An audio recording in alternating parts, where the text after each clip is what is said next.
So have we got anyone with any questions? Hello, my name's Linda Raybold. I'm from Birmingham Cross City CCG. I just wanted to ask Dr. Hope around the C. diff figures and MRSA figures. You talked about it being predominantly coming from community now. So why are there not mandatory figures and targets for community trusts?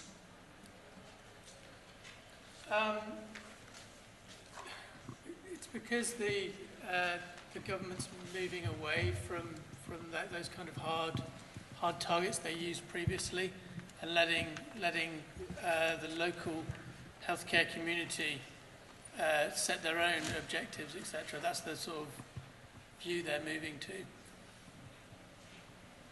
But if that doesn't work, then they could start setting targets again. It's certainly not something they intend to do at the moment. I don't know if I can just add a little bit more to that. So I'm going to talk a little bit about this afternoon with the C. diff objectives. It's more about the whole focus for the future isn't just focusing on objectives on two different elements, MRSA, bacteremias and C. diff.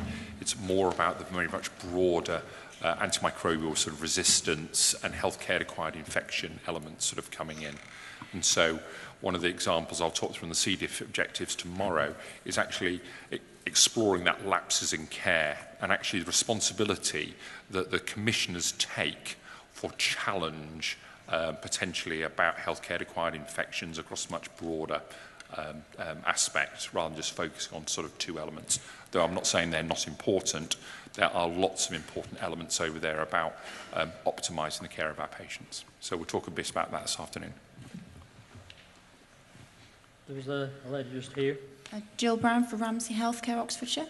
What's the panel's opinion with regards to prophylactic of antibiotic usage following surgery and AMR? No one going to answer that one? As a frontline clinician who still gives anaesthetics, actually, so is often asked to give prophylactic antibiotics, I think we can get a lot better at it. I think, that there are some procedures that we frequently see infective sequelae from, I think ERCPs, prostate biopsies, etc. And to miss prophylactic antibiotics in those procedures can directly result in death, of course. There are other procedures for which I think there is less evidence. I mean, for example, a hip replacement, we know that administering a prophylactic antibiotic approximately halves the risk of surgical site infection, but are there other strategies to reduce surgical site infection that can obviate the need for those prophylactic antibiotics in those situations? So that's my kind of shop front take on it. I think we can rationalise and get a lot better. We're under, a surgeon will frequently flout the rules, and we need to get better at challenging that practice. I work with plastic surgeons who like to see coamoxiclav given for a week arbitrarily in their elective procedures. So I think we need to get better at handling the way in which our surgeons flout the rules as well. The only thing I'd like to add on top of that is there is some real sort of issues about people continuing courses beyond what's in the guidelines. Most guidelines will recommend a single dose of antibiotics, and a few more, very much more complex, you may get up to a day, and you'll get longer things, obviously, in sort of transplants. For me, the key bit is, as Ron's almost picked up already, the safer surgery checklist does talk about, one of the questions is about, have antibiotics been given before incision or tourniquet? And I think it's important that we actually use the safer surgical checklist to be done properly rather than sort of saying, oh, we'll just run through everything and just tick a box, and actually ask that question and make sure it's being given. The second element, I think, is antimicrobial resistance becomes more of an issue on here.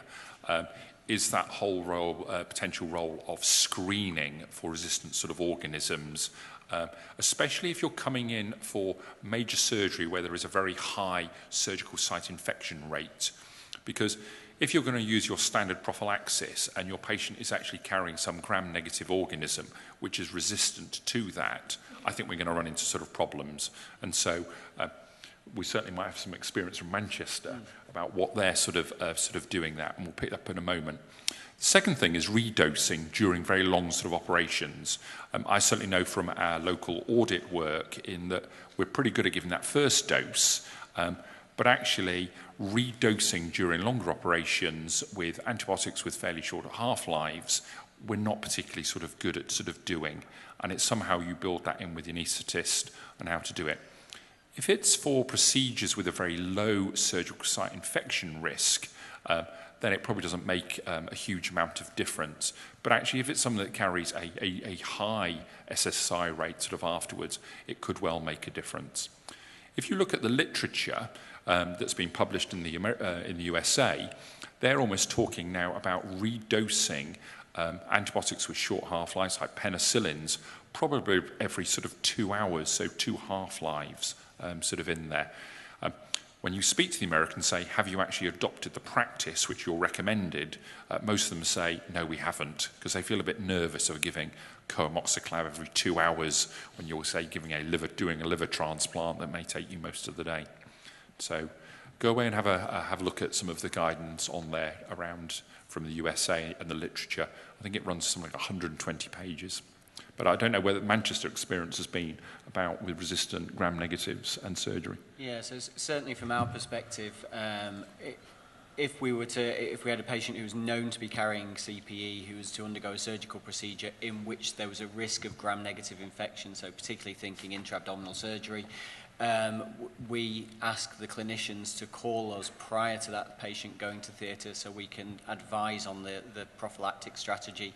Again, getting back to the point that I probably over-elaborated on with just the heterogeneity, that we can't say every time a patient has CPE, you give this. It has to be individualised, both to the surgery and the organism. So we try to do that as much as possible. The one thing that I would say is that, of course, most places would use something like Augmentin as their primary prophylactic antibiotic for a whole range of procedures, and yet nobody screens for ESBLs against which that antibiotic will be ineffective. So we're doing it for this tiny group right at the top end of resistance, but there's a whole middling group that we miss, well, that every trust in the country, I would suggest, misses.